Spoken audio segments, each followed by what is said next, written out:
Hey, Looney has joined us this morning. My camera's at the wrong angle. He says hi.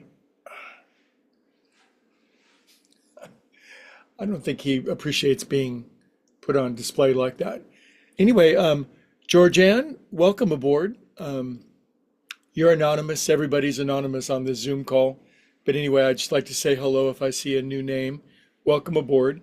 We're a group of committed meditators, and we get together at 7 o'clock every morning, uh, weekdays, and we do 10 minutes of guided meditation. We do 20 minutes of quiet, and then I come back on to do what one of my mentors calls blah, blah, blah. Greg, you sure like blah, blah, blahing. And anyway, it's called a Dharma talk, but it's just a little spiritual exercise. We pick a topic for the week and we bump it around. We move it around inside of our head. It's a form of spiritual fitness or spiritual exercise to take spiritual principles or ideas and exercise them. And I'm not a preacher, I'm not a proselytizer.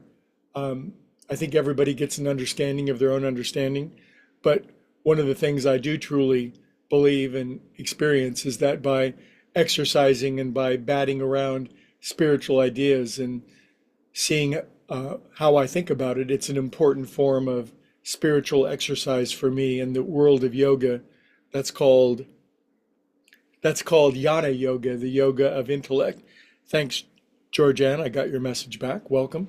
Anyway, the topic this week is you might find it controversial, but you know me, I'm always up for a I'm always up for a little, how do the British say it, a little controversy, as my British friends say. But there's a line in the recovery movement, and I believe the recovery movement is one of the planet's great forms of spirituality and conscious contact. Not the only one by any means, but certainly a great one, and it's had a tremendously positive, loving, life-saving influence on me. So I'm grateful. But one of the things I always find fascinating is having looked at a lot of the world's spiritual systems, is I like it when I see where they coincide.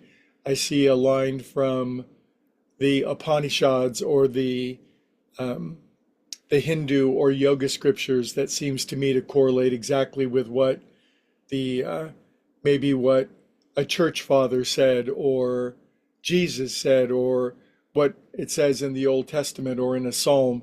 I think the truth is the truth, and when it's spoken with clarity and power, then it resonates across all people, all times, and all places, because there's a part of us inside that is simply factory installed to hear the truth when we open up that faculty. And as we hear the truth sets us free, it heals us. But the phrase in the recovery movement is we turn our life and our will over to the care of God, and we seek God's care and protection. So that's the phrase this week, care and protection.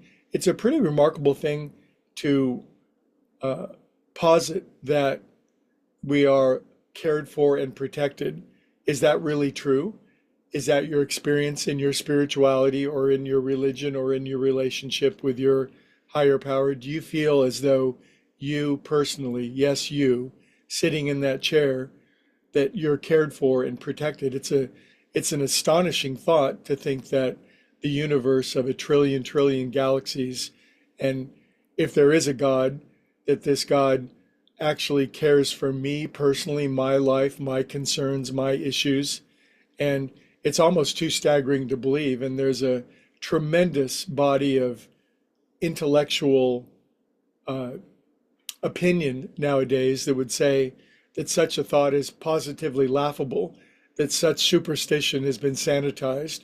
We've been out in our spaceships and in our probes, and there's no sky friend out there lovingly looking out for each and every one of us, helping us out through our troubles and our difficulties. And yet, for many of us, this thought that a higher power cares for me and protects me personally and cares for you and has enough love and power and capacity, has so much infinite love that it can care for all of us. It can care for my cat. It can care for all beings everywhere, always. And I find that when I think about that, that it's important that I affirm that I am cared and protected. And now, an interesting thing about we humans is that we do care and protect things. I bet there are people in your life that you deeply, profoundly, astonishingly care for, that you would give your life for, and that you protect with everything that you got. And should any sort of threat or danger be directed at them, you would respond with everything that you had to give them care and protection. Now, if we have this capacity, limited though it may be, or profound though it may be on our individual basis, how could we have this capacity to care and protect if the universe didn't? How did we get it? So it's a powerful topic this week. And I think for myself, I'm going to exercise this thought that I'm loved and cared and protected. And for me, it's reassuring and it tilts me in the direction of love and safety and soothing rather than feeling restless, irritable, and impending doom. Because sometimes, like during finals week, it's a little touch and go. So I affirm unequivocally that I am cared for and protected. And that's what I say. And I wonder if you say the same thing. And we'll talk about it all week long. Welcome to Georgianne. We'll see you tomorrow at 7 a.m. if you'd like to join us. Have a great day, everybody. Much care and protection to you all.